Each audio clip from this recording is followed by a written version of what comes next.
Welcome to Power of X-Men, the podcast where we review every single issue of the revolutionary, groundbreaking, punk epic mutant masterpiece known as Morrison's New X-Men.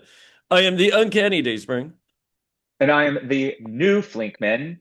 And you just did a really good job with that intro, by the way. Like I had to mute myself there for a second. I had the giggles. I know, well, we were just talking normally, and then I just busted out this line fairly, theatrically. Sunday morning here. It might be afternoon for you. No, it's still morning for you. It's still morning. It's still But morning. it's a slow Sunday. So we gotta wake each other up a little bit. I I appreciate it. know.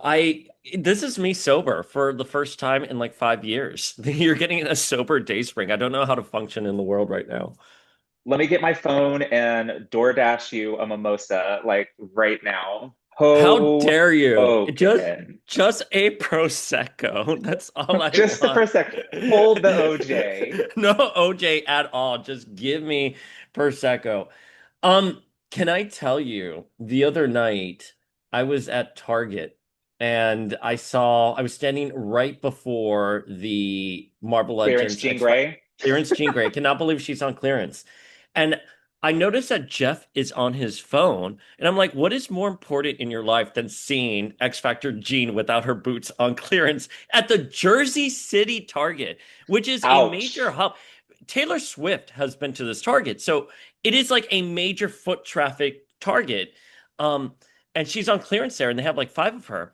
And Jeff is like, oh my God, did you see our group chat with Pedro? Flink just sent this photo, and it was a photo of you Christmas morning opening up the She-Force series from Toy Biz. Or, well, Puzzle Zoo via Toy Biz.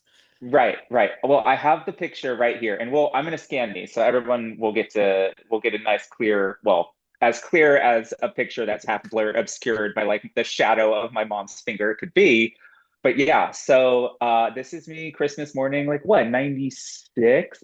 Probably 95, 96, I think. Yeah. Yeah. And that is definitely the She-Force Jean Grey Domino repaint in one hand and the Black Queen Emma repaint in the other. And just the look on my face says it all. I've got my girlies. Like this was a defining childhood There moment is for me. photographic evidence that you were such a major Jean Grey fan that it was the best Christmas morning opening up a domino repaint as Jean Grey. Listen, the girlies, all the girlies were my favorites back in the 90s, back before, I had Uncanny X-Men.net and the issues to really just figure out for myself how terrible Jean Grey really is. At that point, she was just like the missing link for my 5-inch X-Men action figures. So that's all I cared about. You know, when I first started dating Jeff, he said, because we talked about how we never got a proper 90s Jean Grey in the 5-inch Toy Biz wave. And I said, well, the Star Rider's Jean Grey or Space Rider Jean Mm. Grey. And he's here like, well, originally those the armor was supposed to clip off. And I was like, okay, fine, that's a fair argument. Onslaught Jean doesn't really count because of the 6-inchness of her. And then we talked about the Domino repaint. And Jeff kind of thinks in his head canon that is a proper Jean Grey figure because, and I quote, that figure is so supposed to be Jean Grey and it's a perfect Jean Grey mold. How do you feel about that repaint? Yeah, I agree. I love it. So it's funny. I also found a picture. I don't have it. I filed it away along with hundreds of other insane photos. It was a picture of my wall when I was a kid in the 90s, and I literally like drew Domino Jean Grey. Like I drew Jean with all of the straps and like the guns on her side and like all of that. So clearly I was a fan of this. Like, and I honestly, it's funny that we eventually did get like Space Rider Jean because I kind of viewed like all of the extra straps and stuff on this as like sort of like spacesuit Jean a little bit. I Yeah. thought I loved it. So it really worked for Jean, and it really, like, you don't, obviously the figure was made to be Domino, but then when you look at it and you're like, wait a minute, this costume, or this figure, it has the headgear, it has the shoulder pads, like this, it has the long hair. Like this was, you almost have to question if they created that figure with the secondary purpose in mind of eventually releasing it as a Gene repaint. I don't know. I don't know. It is very Jeff is right. I would be really curious though, because these are the same people that gave us Light Up Psylocke and then Elektra, because that's genius. But then also Rogue becomes Polaris. And I just don't see the correlation there other than their costumes are similar. Really?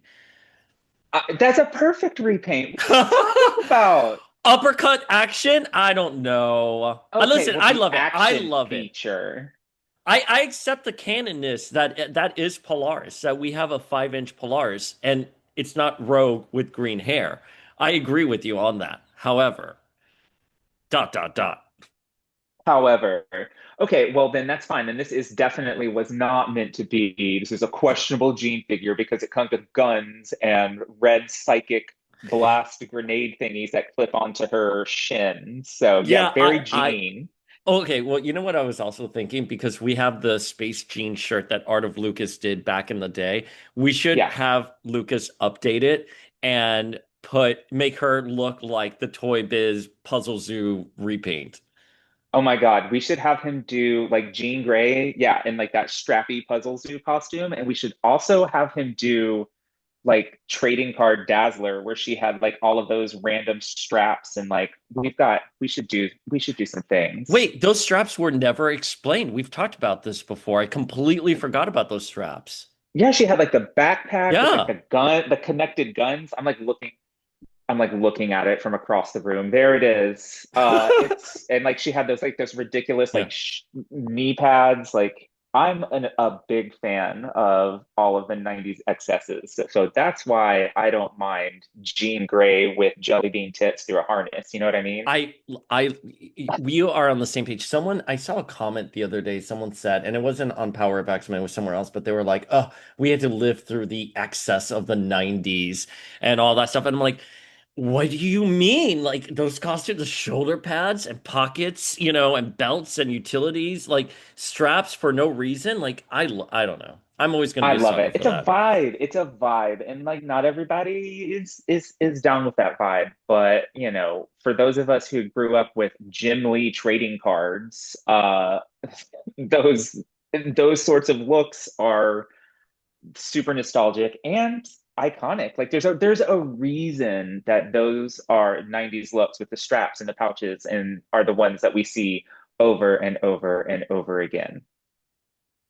You have more photos though, and I that's do what I have more loved, and photos. that's what I loved. And can you let me see which next one do you have? Okay, so this one I actually didn't post. This one before I Let me get to the see. others. This is Okay, more IRL baby Flink. let me see. But here are me and the neighborhood kids playing dress up X-Men. As you can see, I'm wearing a yellow Dick Tracy trench coat with a playing card. So I am, of course, Gambit. My brother Will has like shish kebab things on his fingers. My friend Jordan has like a red ski mask goggles on, so he was Cyclops. So like, Okay, well, first of all, I thought you were Jubilee with the yellow Dick Tracy I mean, jacket. you would think, but no, I wasn't gender bending quite yet. I mean, that's amazing. I love it. It's just, It's funny. We used to play X-Men on the playground too, and my friend Madi, who I'm still good friends with till this day, I'm godfather to her children. She would be Rogue, but she always would say, "But the absorption power doesn't count." So she would just fly and like hit people, but so she can't, she still but get to she would touch never do, people. yeah, she would never do the absorption Okay, because she hated that well, power. I'm sorry, girl. Then you don't want to be Rogue. You want to be Ms. Marvel. Fair enough. Okay, so these pictures or this picture I did post. I have more. I found more, but the Okay, let's one see. that I sent you, Pedro, and Jeff. Oh, look at all Apparently, those customs. apparently I was a customizer, and like once I saw the picture, I it all came rushing back. I remembered making this Nate out of an X-Men 2099 Yeah, Skullfire, which was Skullfire. just like super simple to do, but I don't remember like repainting Black Cat into Maddie. all of these like Generation X Purple figures. Oh, purple costume Sunspot, which is the robot Boom fighter Boom is next to Cyclops. him. Yeah, and then who's Boom? She's I can't see who she Boom based off Boom. of. She's okay. So to make Yeah, Husk, I used Jubilee's body with Windswept Psylocke's head. So then yeah. Jubilee's head is over here on Deathbird's body to be Boom Ah, Boom. And then on wow. and then on Psylocke's body, I have Xena's head, and I made that. I sculpted boots and a belt buckle and made that Monet. And then Silver Surfer, I put did the same thing and painted him into Sync. And then I think of all things, I think this chamber that I've made with his bandages, he's all bandaged up. I'm pretty sure that was like a James Bond Jr. character. It definitely wasn't. It definitely wasn't a Toy Biz X-Men figure. But then the one that I literally have, like, I remembered the Gen X, I remembered the X-Force, but I did not remember that I painted Black Cat into Maddie. How do you Like, not of course I remember did. this though? How do you not you literally these are so good. I And I mean, and I didn't I know this about you. I want the family at home to know that when Flink sent these photos into our group chat, I was confused for a split second because the fact that you were such a big customizer has not come up in the 2 decades we are friends. We have been friends.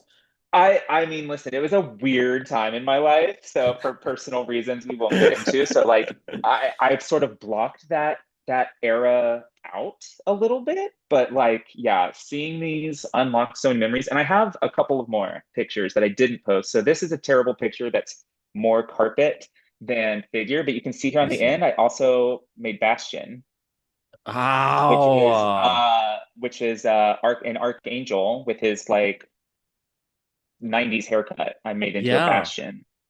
Wow, that is And genius. apparently, I even got so good that I put some in packaging. I have Havoc in his black costume. Like, what the fuck? Who was I? Who is this kid? I don't know, but the one that I love the most is, of course, you're going to bring. Let's see, which one did I love the most? No, no, no, no. Obviously, I love Nate and Maddie, but you did another one. You did another one, another What did character I do? in a costume. What are you Think talking about? That's a, Cannonball. oh, I didn't do that one. Oh, you didn't No, okay. So do. here's a I'm weird so story for confused with you. our group chat. No, okay. So the first set of pictures, custom that I sent you, those were photos of somebody else's customs. I Wait, have, you took a so there's photo of someone else's customs. no, Okay, somebody must have mailed. So, okay, it had to be somebody from the AOL keyword Marvel message board. hmm Somebody mailed me photos of okay. their custom action figures. It's at some point in the 90s. And so they did a much better job than I did. They had 90s harness Cannonball, they did Bobby Drake Iceman.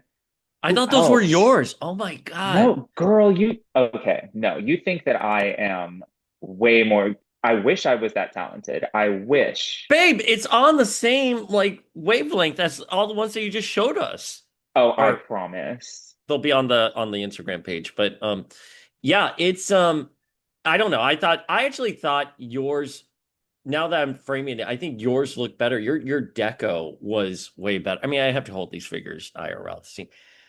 Where are they now? Where are they now? Oh my God, we have to try to hunt them down. Let's go to Carol's garage and try to find it. And we'll try to, while we're here trying to hunt down Gen X customs, we'll try and hunt down Suzanne Davis again while we're in Texas. Suzanne, we're just gonna knock on her door. It'll be like, well, we're such big fans, really. Here's a custom page figure. She'll be like, who the fuck is that? Do Like, come you on, Buff. do you remember that I like cold called her ex-husband I think trying about to it every day. I think about it every day because you know what? I still want her and I still want to do a proper Generation X TV movie. Everyone's game for it, except we don't. They want Monet, Amaryllis, and they want where's she Suzanne at? Davis, which played Buff. Everyone else, we have contact for everyone, but it just can't happen without them too. And that's fair. I Well, mean, it truly is fair. I mean, do we really have Finola? I mean, like we have a line to Fenola's assistant who has Who ignores us at every who ignores turn. it, but has responded to us once in 5 years. But Finola, we love you. But you know what, Finola, though? She, for the House of Halliwell podcast, she only did like 20 minutes of it. So, like, I get it. She's not a big podcasting person. That's fine. Neither am I.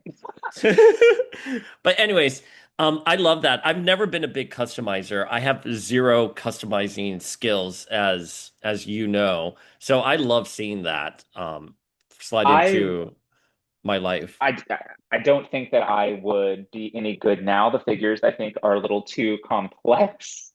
But I maybe someday when I have time and money to spend on all the tools that it takes to customize, I will give it another go. But it was very fun to find these pictures. Well, we're gonna post them on Power of X-Men so the familia can see it. So head over there to see Bibba Flink and his incredible customs. And my enthusiasm, short-lived enthusiasm for Jean Grey. Well, speaking of enthusiasm for our God Queen and the X-Men in general, did you see that Deadline reported that Jake Schreier gave an update on the most anticipated MCU movie in years, which will be the X-Men in the MCU post Doomsday and Secret Wars? And he didn't say much. He just said, I can't say anything about it, but we've started work on X-Men, and that's obviously very, very exciting. I mean, it is obviously very, very exciting. And part of me wishes we could just jump right to it, skip over bringing back the Fox X-Men. I mean, I'm excited. You bring Alan coming into the mix, I'm really excited to see the Fox X-Men again. But I need to watch Thunderbolts again. I remember really, really enjoying it when I saw it in theaters. I think he did a really good job juggling a large, emotionally kind of complex cast. So I do have hope for his take on the X-Men. Um, I have concerns a little bit about it being, I don't mean to be that person. I don't mean to be too No. woke, but I do have concerns about, a straight heterosexual white man tackling the mutant metaphor. I'm not sure, we'll see. We'll see. I am not. Bo DeMaio, obviously a queer, black man, did an incredible job with the X-Men I7. Bryan Singer established a queer man, established basically the tone of the live action Marvel universe with his first two X-Men films. Say what you will about both gentlemen. Uh, but you can't deny that queer, somewhat people from oppressed communities can write the mutant metaphor very well. So I think it'll be interesting to see how this all shakes out. I'm Yeah. I'm optimistic. Well, I think Matthew Vaughn did a great job, but it didn't, Yeah. X-Men First Class wasn't so much about the metaphor. It was more about establishing the X-Men. Brett Ratner, I can tell you the moment I understood. Well, first of all, Brett Ratner, what a despicable human being, A. But B, I can almost tell you at the end of The Last Stand where Rogue opted to get the cure just so she can touch Bobby was such a bro director, right? He was like an Yeah. It Boy director back in 2006 decision. And I was like, that sends the wrong message out there. And I know they shot the alternate ending and blah, blah, blah, but ultimately the official one is that Rogue got the cure. And I just thought that was such a horrible way. And also the way he also handled the truck scene. It was a truck or train? Train. No, it was a truck. The truck scene where Mystique gets hit with the cure and Magneto's like, well, you're no longer one of us. Goodbye. I was like, Yep. wow, that does not, you don't under, and so again, like, of course, anyone can deliver a metaphor, but it's those nuances in that you really need someone who gets it. And unfortunately, someone like Brett Ratner, not that Jake Schreier is like that. I want to be very clear. Yeah, But what I'm definitely. saying is I hear you. I hear your apprehension because it's sort of one of those things that you have to have you have to understand the ins and outs of what it means to be other in society.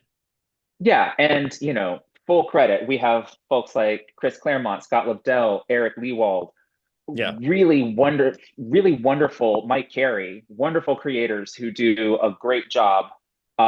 Straight male creators who do a great job writing these characters. Claremont especially like leaned into the mutant metaphor, and made the X-Men an analog for really made the X-Men the analog for marginalized communities. So I'm not saying it can't be done. I'm just saying, for all of the reasons you just said, some of the more questionable X films have been made by, very broy, straight white men. I don't know, Thunderbolts was very not that. It had, a nice emotional core to it. We'll see if that can, sort of emotional depth and core that that film had can be filtered through, the lens of minority and other, and make a really strong X film. That's what I want. That's what I want to happen. I want this to succeed. I want him to succeed. We all win at the end of the day if he knocks this out of the park. Agreed. I just like, okay, so like my apprehension transcending, quality of the story is that I just think no one cares anymore Yeah. about the MCU. I think, and I think Kevin Feige has done his best to sink the ship that he so beautifully created. I No one seems to be interested in these stories. They're not even connecting these stories on the back end. I know we'll see Doomsday and hopefully they'll start connecting dots. But since the pandemic to now, 5 years later, they haven't really established a connection on this multiverse story other than a broad stroke that incursions are happening. And we've always said this that like you and I can sit down and we can like connect the dots on things, but it's not how they used to do it in the Infinity Saga, where you Yeah. can't wait to see what they're going to do next because they've given us the next chapter of a story. Everything has just been set up, set up, set up, and then they forget about that setup, and then the box office tanks, and then the next movie comes out, and everyone's like, "This is the best movie ever," and it tanks or it doesn't deliver, however you want to define it. So, I just I can't believe this is how the atmosphere the X-Men are entering because I wish that we could have gotten that hype that was there for Endgame and the Avengers and everything, and then just transfer it over to the X-Men. And again, it doesn't have to be a perfect movie. I just think general audiences are done I with comic book movies, and it makes me sad. That's it. I agree. I agree. It makes me sad. I don't think all the blame rests on Kevin Feige's shoulders. I think it rests on the shoulders of the people the executives over him who, mandated he create all of this content for Disney Plus that apparently nobody watched. So then nobody understood what was happening in the movies. And so then nobody wanted to go to the movies. Credit where it's due. You know, there I think we're slow on the follow up for a lot of things because they have had so many failures that they have had to depart from the course that they may have originally been. Obviously we're getting Doomsday, not Kang. So, but to credit where it's due, we did follow up on the Celestial and Captain America. It took us almost 5 years to follow up on the Eternals, but it did happen. So I have slight faith that maybe some of these dangling plot threads will get resolved. Some of them I wouldn't care if they faded away. Speaking of Eternals, wouldn't care if we never saw Harry Styles in the MCU again. I'd So love I to don't know. see I him don't just know. in the background of a bar or something like that. You know what I mean? Like, I don't care. I have no. I thought Eternals was a great movie. I've never understood the hate for Eternals. Oh, It was okay, wait. it was okay. It was fine. I It wasn't liked as bad it. as everybody says it is, but also it's kind of a snooze. It's.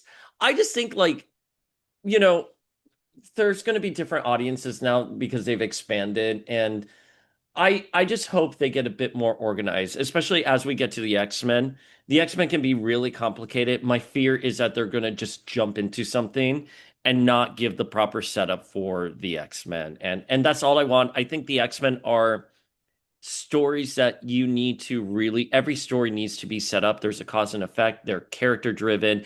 They're layered with a lot of um political and otherness allegories, and you just need someone who's going to be extremely meticulous. And it's not just a showrunner or director, it's everyone needs to be firing on all cylinders. And let's just say, for sake of argument, like Jake Schreier is going to deliver, can understands it. He needs actors, he needs writers, he needs lighting people, whatever. Like the entire production needs to understand how important these characters are. And you can't drop the ball on the X-Men. And that's what worries me. Oh! It sounds like they need to hire us to be set supervisors. Well, can I tell It's the you, vibe I'm getting. you know what? I would hire fans to like vet things. And I don't think Marvel does that. I think they do friends and families. But I would just like hire, like slap some NDA, give us each $5,000 and scare us with Disney lawyers if we ever speak about it and ask us to consult on things and be rational. And I don't think Marvel is there. I don't think they do that.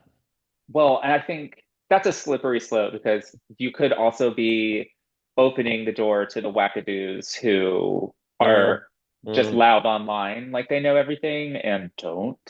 But Those that's why you people would need make horrible people. consultants. So you need consultants to vet your Yeah. consultants. But that's why, like you need people like us who are already organically on that side, who've been like, okay, well, these people, they get it. You know what I mean? Like Yeah. they have the best interest. Anyways, who knows? But listen, I'm never gonna be unhappy with an X-Men movie coming down the line, but we've gotten Dark Phoenix. That was like the last official movie, and talk about someone who just didn't get the Phoenix Saga twice, you know. Right. Wow. Wow, wow, wow. Maybe never see it in live action again. Anyway, so jumping to comics today, though, we have a stacked agenda already. Because what happened last time? Why are you reading Uncanny X-Men? Is it 151 and 152? It is. It Okay, is. why are you reading it? Because what happened? You No, I won trivia. I won trivia. You didn't lose trivia. I won trivia. You beat Sorry. me. You beat me. Mm, And that's mm. fine. That's fine. It's fine. I need you to win every now and then so that things are there's balance. There's balance in the force, but Yeah. yeah, we're reading Uncanny X-Men issues 151 and 152, which is the body swap with Emma Frost and Storm. And the reason why we chose it is because of the Jean Grey and Emma Frost solo. When Storm and Emma meet in Storm's head, Emma brings up the memory of this, and and Storm gets really angry. But if you've been following along with the X books for decades, there's always been subtle tension between Emma and Storm, and this is a very big reason as to why they have tension. Yeah, absolutely. I mean, Emma is a bitch in this. She is cold-hearted. She first of all she uses Kitty Pryde and her parents to have Kitty transferred to the Massachusetts Academy, which this is the first mention of the Massachusetts Academy and Emma's role as teacher and headmistress. So this is a very key issue for Emma in general. And we've spoilers, we've already talked about this in the past. There is an arc of Extreme X-Men that is very, very new X-Men adjacent that we have already said with Storm and Emma that we've already said that we're going to cover at some point. If we're going to cover that, we have to cover this first. Something else that's kind of interesting about this arc. I mean, we're not just going to completely recap it. So, something that I, otherwise notable about this is actually the last story where Emma is a pure villain. Uh, Ooh, I didn't know that. I mean, that makes sense, but like, yeah, she'll have some shades of gray in her personality. yeah, yeah. Like before here and before this, she was firmly White Queen of the Hellfire Club, firmly evil. Here she gets that new layer of being the headmistress of the Massachusetts Academy. And from here on out, and like New Mutants and elsewhere, she becomes less of an outright villain and more, like you say, morally gray. She starts getting motives, showing that she cares greatly for her students, and that eventually helps her find the space to evolve into one of the X-Men's most complex heroes. And it all kind of this you can sort of view this as the beginnings of that. So we wouldn't have new X-Men Emma if we didn't have this. So one of the things, though, just before we dive into more of our feelings on this, and you know, butter rum, because she cares so much about her Okay. student. She cares so much about her students. Emma, the last time we saw Emma was the Dark Phoenix saga, correct? She Yeah. she she committed suicide, air quotes, rather than being taken in to question by the X-Men. But this is the first time Emma is seen since the events of Dark Phoenix, and she's very much alive and fine. I'm trying to remember my Emma history here. Is it said that she was in a coma between these events? Yes, I believe that it was mentioned that she was still alive elsewhere. Okay, cool. Yeah, it's I think like this is also good for the family who's following along with our new X-Men recaps. This is a really good cultural sample of where Emma was when she talks about her lost years and a low point versus the Emma we get in new X-Men. And it's a stark contrast because Emma right here, first of all, I don't think Emma's very smart here because No. she's switching bodies with Storm and never once does she think, how will I switch back? Because Storm has my powers. And if Storm doesn't know how to utilize them, you know what I mean? And I'm also Yeah. unclear as to like I get it, they want to infiltrate the X-Men, but I don't, The plan is not the plan is airtight. like wobbly. Like I don't know, like the X-Men are defeated other ways than Storm turning on them. You know what I mean? Like Yeah, I don't know. I didn't quite. It's not a foolproof plan. I'm like Emma. Emma is so coked out in this issue. I want to. I want. absolutely. She just doesn't get it. She's like, I'll swap bodies with Storm, and like, you know what I mean? Like I Emma just mean, is a mess here. I mean, who wouldn't want to be listen, Storm? I mean, I get it. the first thing she does after the body swap is she immediately gets out of the car, quotes Shakespeare, throws on her fur cloak, and sparks a cigarette. Like, fucking fabulous. Emma is high out of her mind here and loving her life. She does not care about the plan. She is just having fun, okay? Yeah, Emma is like this is truly her low point. She's self-destructive. She has that toxic relationship with Shaw. What Who, by the way, is just like when he sees her, is just like, oh, well, you lost your original body and your telepathy, but damn, girl, I'd still fuck you. I'm like, Shaw is a pig. he is such a pig. But wait, okay, but that's also like my point. Like Emma in Storm's body comes back to Shaw. It's like, my original body has been destroyed. And it's like, no shit. You're chasing the car, throwing thunderbolts at it. Like, what Like, did you think was going to what do you happen? think's gonna happen? Like, come on. Like, Okay, again, you didn't think through this plan. Okay, but meanwhile, I have to tell you that I'm obsessed with the fact that Storm and Emma's body is insisting on wearing a fabulous hat the entire time. Oh, Like yeah, no. she found a fabulous hat in Emma's closet and was like, "Yes, I must wear this. This is completely functional for my escape." I just love it. It's amazing. We got props to Storm for making the best of this terrible situation. Storm's like, if I'm gonna be this basic ass bitch who's coked out, like, why is this body so jittery? I'm gonna at least wear a fabulous hat. Um, I just want to like bring up the fashion though, because I think these issues are so beautifully well rendered. And again, it's not just a hat. Even Storm in the White Queen outfit, Storm's outfit when she takes Kitty to the Massachusetts Academy. The opening shot of the X-Men in like bathing wear in the danger room for whatever Okay, reason. Like, I was yeah. gonna say that. Like, what's up? Kitty's basically in a bathing suit or similar for this entire story. Like most of the first issue, she's in bikini, and then in the second half of the story, when she's fleeing the academy, she's like in a like leotard and like shorty shorts. So like, I don't know about that. I mean, like the fashion in general, though, it's just like the way it's illustrated is I think it's really nice. But yeah, there's some things here I kind of like cocked my head at. I'm like, but I don't know. Overall, like these two issues, I think what's really important is that these are more character driven, like the relationship between Kitty and Storm, the toxic Yes. relationship Emma and Shaw have. I love that as Storm wakes up in Emma's body and she can't control Emma's telepathy, she thinks back to Jean, and it's Jean from beyond the grave. Her memories of Jean are the ones that help Storm get a grasp of Emma's powers, and that goes a long way. I really do love that. Because on the And contrast, Emma is such a sorry to cut you off. Emma is so disorganized and coked out that she's just throwing thunderbolts and doesn't understand how to use Storm's power. But because Storm is a hero and has had good relationships, she thinks back on how to control.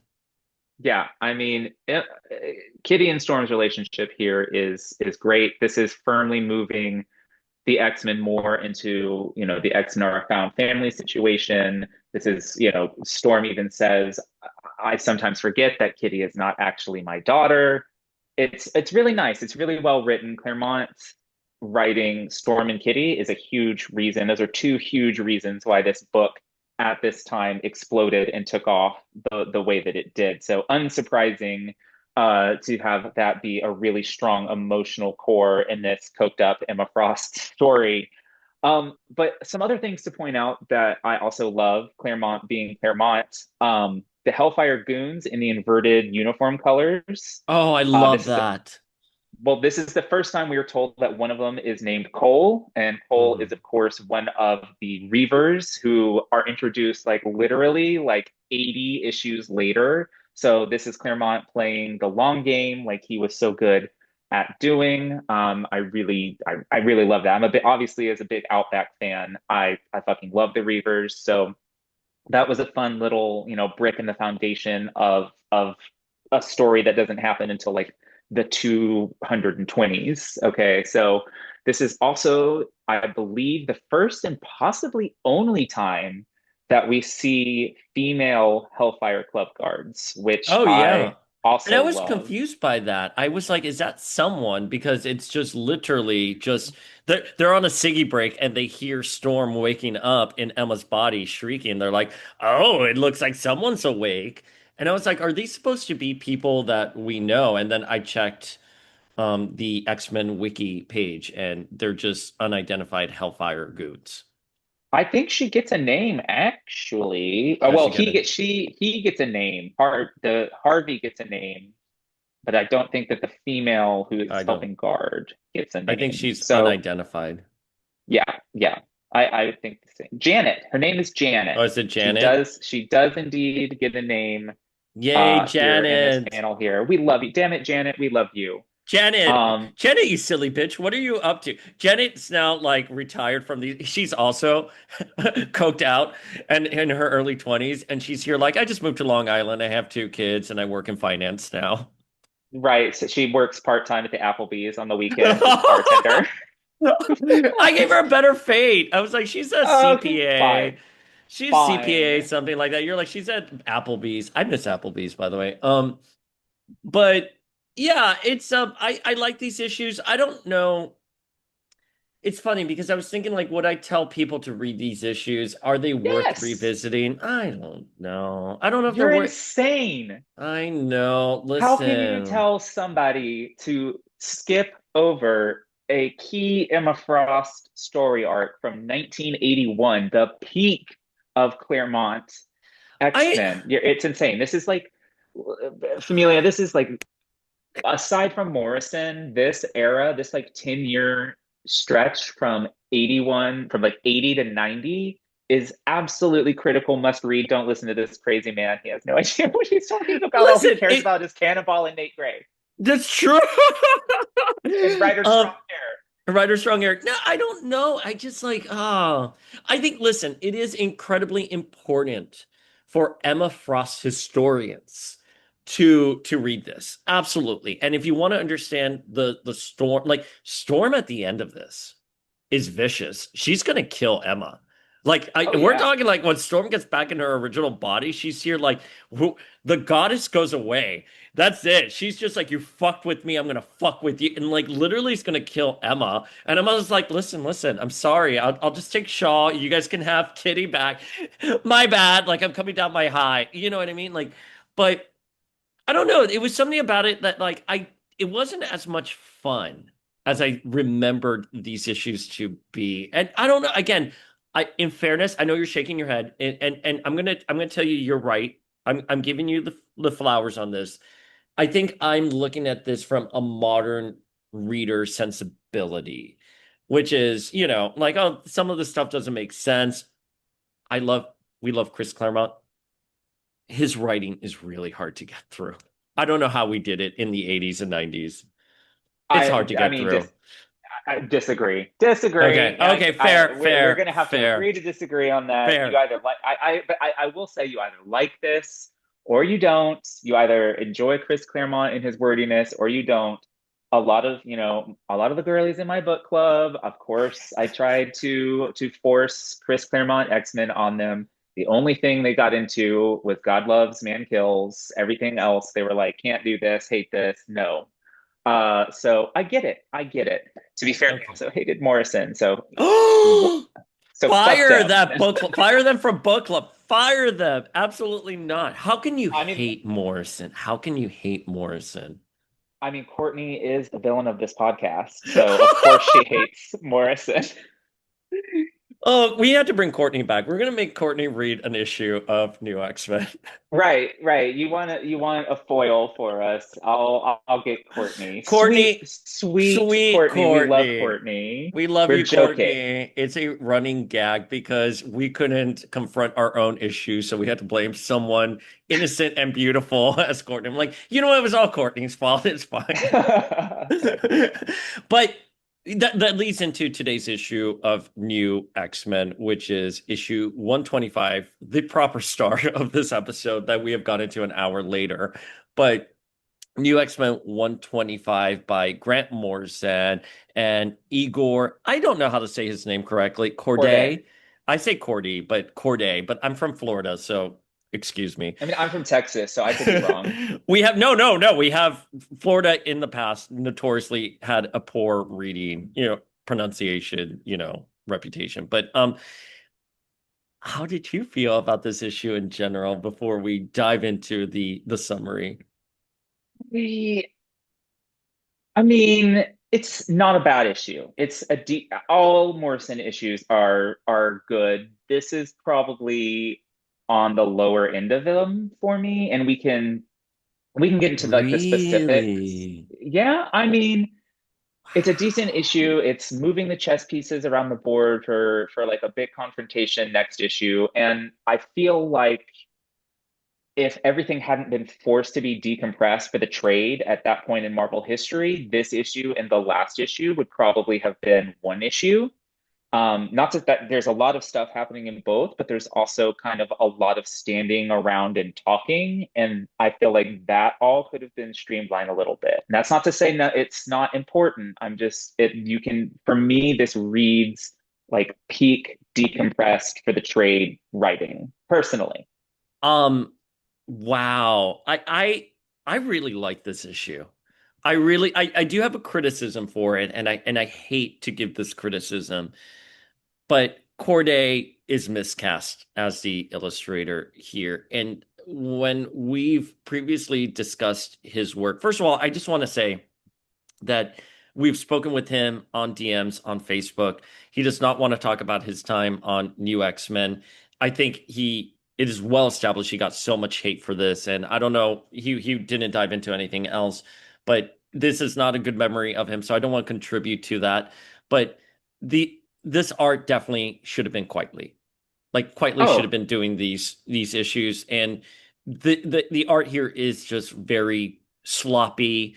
And I think it was a crash deadline because I think when Corday is doing pages like he did the episode of the U-Men attacking the school and Jean lighting up as a phoenix, I think it was beautifully done. And I think you can tell he had all the time not all the time in the world, but sufficient time to do those.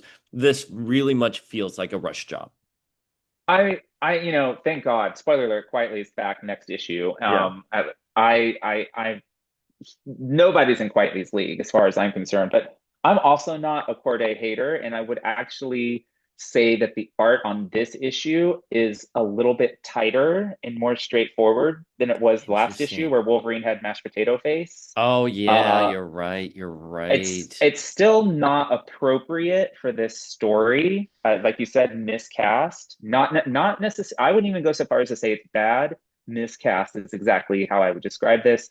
He's just not the artist for scenes with so many people and interstellar action, and it's just not. It's just not quite Lee. There So is that's an one unfair panel. comparison.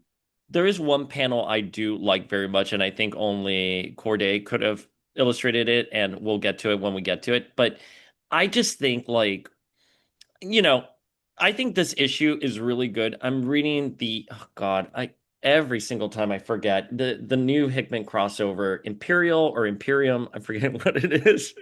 But it's our new summer crossover for the X books, and it's all about the interstellar politics. And I find this issue, this one issue, far more interesting than 3 issues of Hickman's newest event, cosmic I event. mean, I believe that.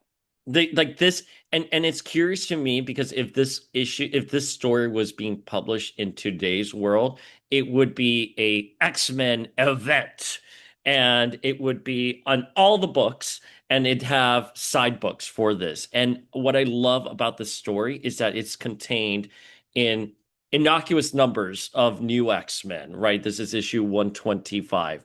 So I want to give the credit here because I don't think we get proper storytelling like this. This is contained to New X-Men. It is however many issues the story is, and it's not this massive event when it should be a massive event because the She are in a dire situation. As Yeah, I are the X-Men. agree. As are the X-Men, sorry. Right, I agree. I completely agree. The Shi'ar Imperium is in shambles. You know, there's a mad woman that has taken over. The X-Men are about to get wiped out with human journalists at the school. This is it's a dire situation for all characters on all sides, and it's a really strong story overall. I believe that the trade for this was called Imperial. The story is Imperial. The overall story is great. I just can feel you can tell that the next issue is the conclusion. You can tell that this is just pure moving things, the pieces to where they need to go. Not much actually happens here Ah. necessarily. I okay. You're absolutely right because it opens up with Lalandra talking to the Shi'ar Empire saying, "I am Lalandra, I'm your empress. If you love me, die for me. I command you." Which, by the way, this isn't my favorite shot of the issue, but I think this is again Corday's art is beautiful here when Corday has the appropriate time, and then we With the find out, drool coming out the side of her mouth, yeah, because she's you as can you tell that said, she's being controlled. yeah, It's and that was a big that question is a mark. little detail that I really appreciated, and I'm not sure that I noticed until reading it this time. I didn't notice until now, so I agree with you. And I just think like again, like in the Morrison era, Morrison, they see themselves as a collaborator with the artists. And I love that however Morrison did it when Morrison's on the podcast, Morrison can tell us. But I love that they probably instructed the artist to be like, hey, great shot. Make sure she has drool on her side because she's possessed by Cassandra in Xavier's body in a Momontre. How do you pronounce that? How do you say it in your head? Mama Dry? Mumu Mama dry. Dry? I'm forgetting how I by the way, I didn't know this. I thought this was actually based off of legend or some kind of story. Maybe it is, but as It's far as not. I looked it it's up not. today, Yeah, yeah. actually. It is just a marvel. Like Morrison, they made this lore up. But you're right. Like the reason that both of us had to look up whether this was like a real thing in some established, culture that we're not familiar with, says a lot about how Morrison is able to sell you on these concepts and ideas through just the writing. There's no like text boxes, or there's no like, factoid boxes, text boxes in any of this. This is pure dialogue, getting the point across, not in a Claremont wordy way.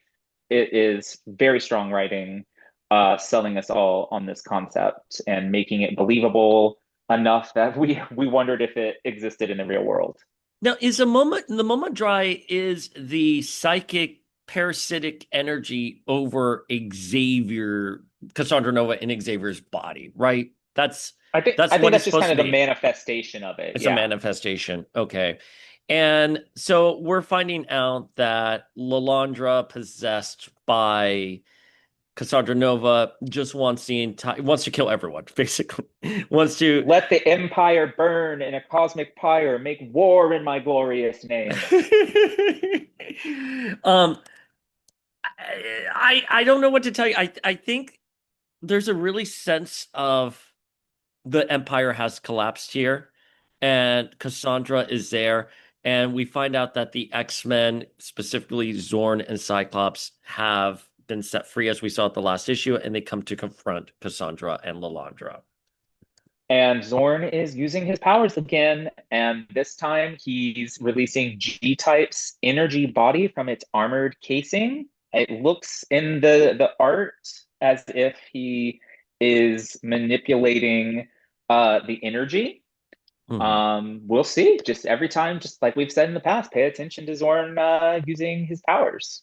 Yeah, Oh, and yeah, we and we're should also mention that Lalandra's advisor, Araki, mhm. who has been around since the OG Phoenix saga, I believe, he's killed here, is he not? Did she not instruct G-Type to kill Araki? I don't I it was really nebulous to me. I don't know. I mean, is he dead?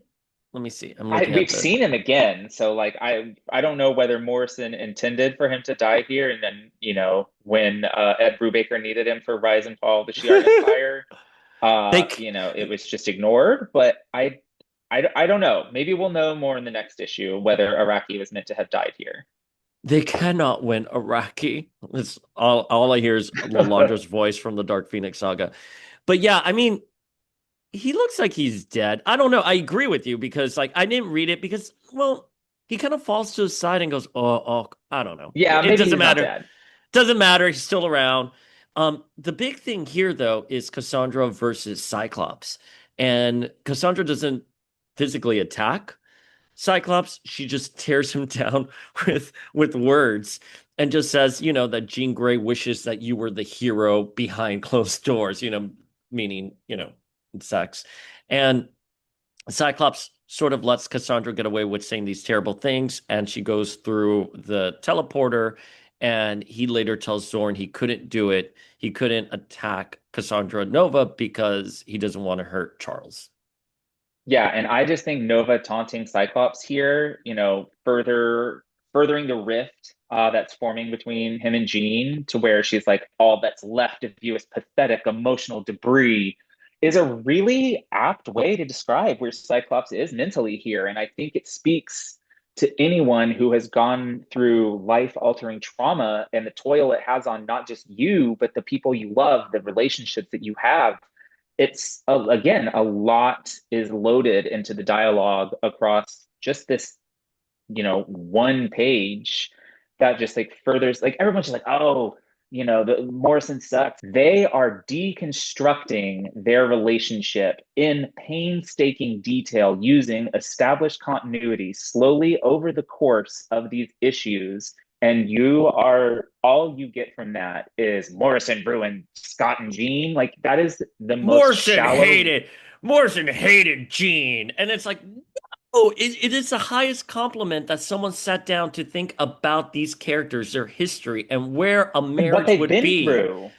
And Morrison said this in an interview, I believe in Wizard. They said, I don't know where a relationship is supposed to go after you do the death march on the moon and you have this big epic love story that ends with one of them dying. That is Yeah. a beautiful way of respecting the character's history. And again, if your takeaway from this is that Morrison hates Jean, wow, I'm like, That is a what do you say? That is a bad faith interpretation of the It's just situation. so it's so shallow. Like that is Yeah, the most shallow, generalized like take on this that you could possibly have. I Media literacy I know is dead, but like it was still alive when this was being written and popular. So like, come on, folks, come agreed. on. Well, I can always you can always tell when people don't read much. And Yeah, that's not trying to be insulting, but like you can tell that someone doesn't like really dive into rich stories that are meant to make you think and be thought-provoking. Because again, you could say something like, I understand what Morrison's doing here. I just don't like it because I like more action-oriented, on the surface superhero drama, which I could totally respect. I get that. But to say that Morrison hates Jean and hates marriages, and I believe someone had made a comment somewhere that like Morrison broke up Scott and Jean because their own marriage was falling apart. And I don't know Morrison's personal life. I didn't even know they were married at one point. But I would just say, no, I think perhaps Morrison was sitting down and reflecting on how do marriages crumble and yeah, using that logic to apply to Jean and Cyclops. And yes, by the way, you need to have drama in comics. Things need to happen. People can't just be happily forever. These characters need to have messy drama between them. And Scott and Jean hadn't had messy drama between them since Inferno. And that's yeah, like at this point, like what, almost like 20 years, 20, 30 years. yeah. I, Sorry. you said it. Like I completely agree with you. You don't. Yeah. People who don't want to people just want the nostalgic, everything's great, Scott and Jean animated series relationship, and that's fine for a 5 season cartoon, but for an ongoing comic book that has no beginning, middle, and end, you have to change things up, and this is the most interesting way you could deconstruct Scott and Jean's relationship, in my opinion. And it's But respectful. I think totally respectful. it Again, absolutely yeah. it doesn't And, just respect the Dark Phoenix saga, it respects the apocalypse story that nobody would remember if Morrison hadn't and they referenced it still don't. here. They still don't remember. Anyways, we could go on and on because I have so many feels that like Apocalypse should be Cyclops' like main villain. Yeah, Like when yeah. Cyclops sees Apocalypse, he should have like feels and it'll never be respected. But anyways, yeah. So the spaceship explodes. Oh, hold on. Oh, go Before go. we do that, so like there's something before we get to the next part of it. I do want to circle back to a scene uh, on the page before the Cassandra and Scott interaction where she attempts to force Lalandra to commit suicide. And she actually taunts her with claims that she is bad in bed, which is Oh, pretty much tantamount to rape by proxy. So this, in case you hadn't picked up on the fact that, Cassandra Nova is a genocidal, horrible, evil, terrible person, she is essentially raping his brother's ex-wife, girlfriend, whatever consort you want to call it. And it's just uh, evil, evil. I don't think I'll be needing you anymore. Goodbye, Lalandra. You were hopeless and bad. And then pushes Lalandra off. And Lalandra says, Goodbye, I want to die now. And to die, and is jumping down. And Zorn is the one who saves her. Yeah, yeah. Damn, And it after is nasty. cold, that is nasty. Cassandra Nova is straight up nasty. And by the way, after Zorn, we have another sort of power here. Zorn mentions that he can hear the super destroyer's electromagnetic alarms. Hmm. Mm. Well, there's a lot of setup in this issue. A lot of setup in this issue for future plots. There is, there is. It's There's like Morrison is Claremonting, and now it won't what? be 100 issues before we get the payoff of the No, rebirths. Morrison. Well, I was going to make a jab at the Krakoan age. It's Morrison's planting those seeds, and they will follow up on those seeds very soon. And you can look back and be like, oh, that's what they were doing. And they weren't just throwing things at a wall and seeing what would stick. Morrison planted seeds so you can look back and you can see things like in the next scene where the cuckoos are in Angel's mind and Angel meets Beak for the first time because that's something that will play out later on with the cuckoos. And the cuckoos are guiding Angel into Professor X's office to get a sample of something, and she comes across Beak. Comes across Beak, who is totally naked, self-conscious, and crazy in the head. He deserves pants as a basic human right. Yeah, I was kind of like, I'm like, man, they took a student and put him in a tank of water. I don't know if it's just because they're running tests or diagnosis, whatever. Yeah, But I'm Team Beak on this. Like, give him some pants if you're gonna put a student there. Like, why not call the police? But again, as Beast would mention in this issue, this isn't about human laws because again, how do you prosecute someone who is possessed by your headmaster's dead evil twin sister? You know, like there's not really a human judicial system in place for that. So the X-Men have to be the ones to take justice into their own hands for something like this. right. And speaking of the evil twisted twin sister, the sample that the Cuckoos do say specifically that the sample they are having Angel look for is the jar which says Cassandra Nova sample. So they are looking for a Cassandra Nova DNA sample. And in the background of this is Emma, who still has a psychic helmet on her head. And I love this little flourish with the art. Again, Corday, I'm a chef's kiss to detail. You can tell that Emma is just sitting there and she's like tapping the bench with her fingernails. Like, come on, because they mentioned she's become impatient. I would say this is one of the better pages of Corday in New X-Men, just like you said, the body language with Emma, the big panel of Naked Beak. It's just there's some detail and body language happening here. You can't say that he's a bad artist when you can tell that effort was put into for nonverbal communication in this art, which not a lot of artists do. There a lot of times it's just a bunch of characters posing, standing around, and this is not that. There is nuance in this art that I do appreciate.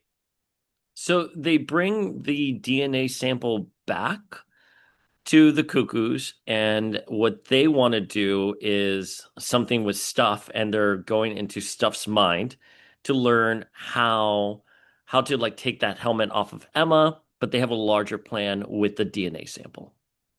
For all of their chaos, this is a pretty capable squad of students. I have to say, we have seen far less capable students before and since this. So good job to Morrison for writing some capable students. And of course, the first thing out of Morrison Emma's mouth after the helmet is removed is a witty one-liner. Uh, what is it? Ugh, I I will will never never use. use spearmint toothpaste again. I love it. And like again, like the body language, you can tell Emma's shaking out her hair. She still has the bandage on her nose. It's just again like the flourishes with the art. Again, I think this should have been I really do think this should have been someone else writing or drawing the issue, but you can't deny that there's talent and thought behind these. Anyways. For sure. For sure.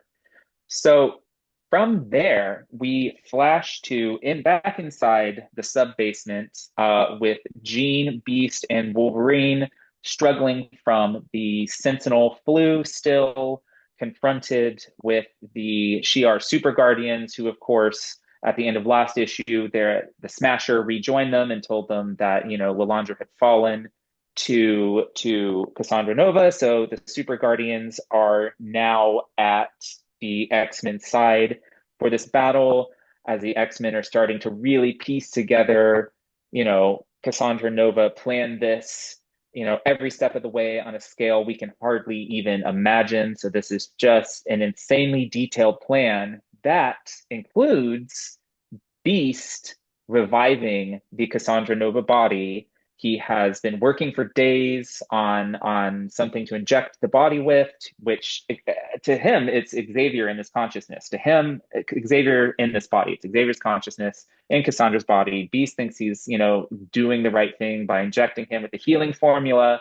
But Jean, in her enfevered state, is smart enough to realize, like, no, this is with the way that Cassandra has planned this. She knows that you're going to do this. This is exactly what she wants to do. She's on her way here to reclaim her body. Don't make it healthy for her. Yeah. I Again, she said Cassandra would know you want to prove yourself. And this goes again to Cassandra is this villain on all levels. She can anticipate your next step. She is physically powerful. She is a despicable person.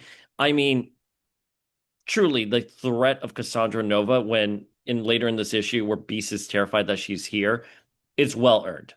And what I love about this so much is that Jean is like, Hank, listen, I've been clearing space in my head because I'm going to let Charles die. I'm making room for Charles in my brain. And I think that is genius. And I love that so much. And I really do feel for Beast in this situation because Beast just doesn't get it. He doesn't understand what's happening here. And he is coming from like a doctor perspective where he's here like you have a fever gene and Gladiator confirms that there's so many sentinels in her bloodstream and what is it the body? Is it Cassandra Nova's body or Jean that has a 118-degree fever? Whatever. Jean.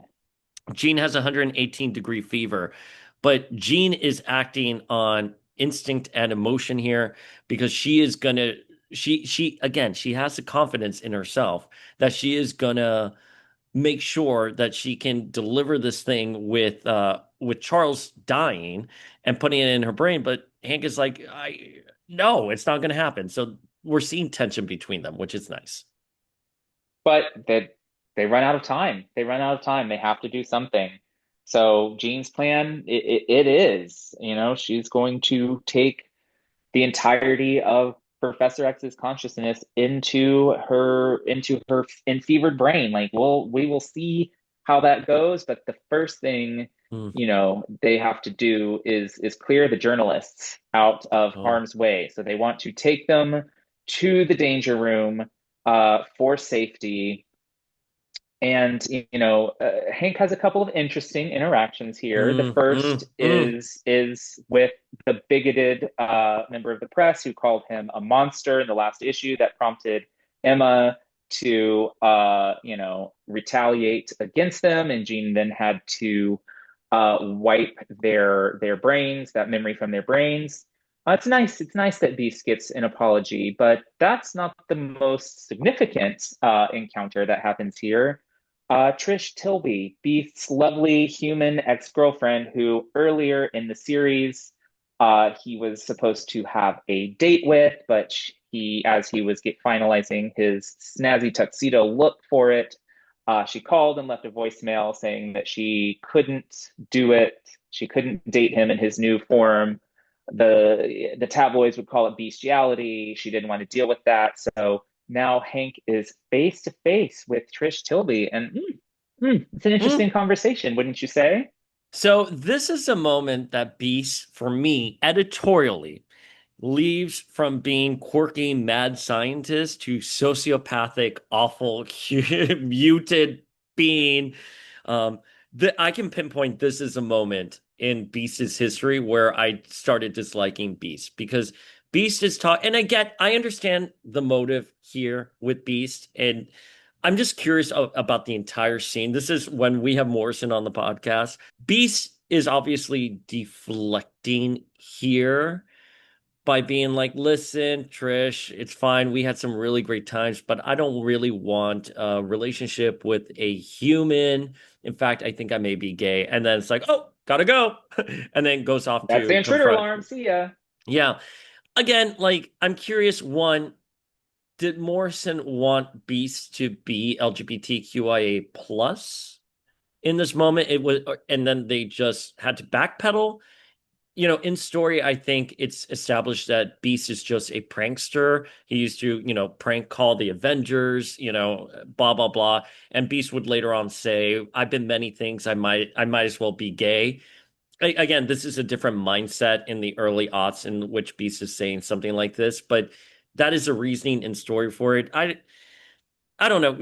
Again, it doesn't land well with me. This is probably the only, well, I don't want to say the only, but one of the few misfires in the Morrison run. What do you think? Give me your feels so I can bounce off of that. No, I agree. And, I wasn't the first time I read this when I was 18, I wasn't quite as I keep saying media literacy. I wasn't quite as media literate as I am now. So I kind of interpreted this as him actually coming out, Yeah, agree. which at the time I thought was like a really big deal. I was excited for that. And then of course later it is very definitively backpedaled, which was disappointing. But I think reading this now as an adult, as somebody who understands the nuances of conversation a little bit more and relationship dynamics a little bit more, I think it's a little bit more obvious that Beast was deflecting, being kind of spiteful, being Agreed. just being kind of a bitch. So I would be shocked if Morrison said that they actually ever intended to follow through on Beast being gay. I Please know. come on the podcast. We're available But for you, what Morrison. Will you tell us anytime. what you tell us when? But I agree with you. Listen, I think spiteful is truly the word here. I think Beast is really upset because Beast, again, to frame it for the reader, was really excited to go on the date with Trish. Said no one, but extremely excited to go on this date. And Trish cannot stand this new form. So Beast would want to, in a joking, spiteful way, be like, haha, don't worry, I'm gay, and just walks away again. I get that. I'm just curious about how the scene was constructed and everything because it was the talk of the town. And again, I don't know how to frame it for people who just weren't reading comics in the early aughts. We just didn't have the access to this information. So when I'm hearing about Morrison for the first time, someone told me wrongly so. It's like, oh, Beast came out during this run. And so you Right. have questions about it. You have to go back. And obviously, as you say, it's completely backpedaled, but you just don't have that information on your fingertips. So I have a weird relationship with this page for a multitude of reasons, but this is why I hate Hank McCoy. I think the humor is definitely off here. So would you want him to be gay? No, I don't want him to make the joke, period. I don't care. I don't think Beast, I don't care about Beast in general, but this is just a moment where I was like, that was a joke that was, I felt in poor taste, and, that's it. Yeah, no, it didn't. But it's It, okay. We should have that relationship. He should make a joke that's off kilter, and we should be have the right to be angry at him. It's fine. yeah, But this is yeah. this is the moment where I think Beast is the worst hurt person on the face of the planet. This is where it begins. Yeah, My hatred for Beast. it Like begins. It this begins is here this for is right sure. here. Sorry, I know I'm ranting, going around in circles with that. It's your supervillain origin. So then the Shi'ar are ready to stand against Cassandra Nova. And Charles finally is dying, and Jean says, "Die, Charles, I'm going to catch you." And this is the panel I was talking about. I love how Corday does it. You can almost see Jean just catching him, like literally the action with the Phoenix effect and her red fingernails. And Beast comes in and it's like, Jean, she's here. She's actually here. And Jean has Xavier's mind in her.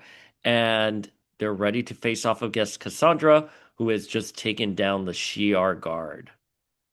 And And that's where the that issue is ends. where the issue ends. Yeah, and poor Smasher is having another terrible time on this final page. Yeah, I think it's a nice little what is hi-fi effects are colors again, but I didn't look. But it's a nice little detail on this page of Jean absorbing Charles that it her power signature goes from very clearly pink, and then in the final, her hands are kind of orange as she's intercepting his consciousness, and then in the final panel she is fully fiery Phoenix Jean doing this big unthinkable act of containing, one of the most complex mental beings in the entire universe within her mind. So this is just another stepping stone into why Morrison hates Jean Grey. No, this is another stepping stone into Jean evolving into the all powerful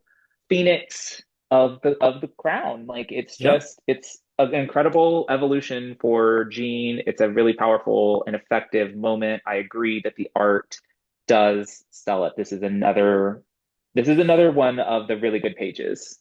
This page is so good because again, you can feel like the sound effect of Jean's like hands clasping like Cassandra Nova Xavier's face and her literally digging into him and just being like, "Die, I'm gonna catch you." And Xavier is dying and she catches him. It's just again, Corday needs all the flowers for that. It's just like the overall art in general, the style, I don't think is a fit. And as you said, we have quietly returning next issue. And there's so much I have to tell you.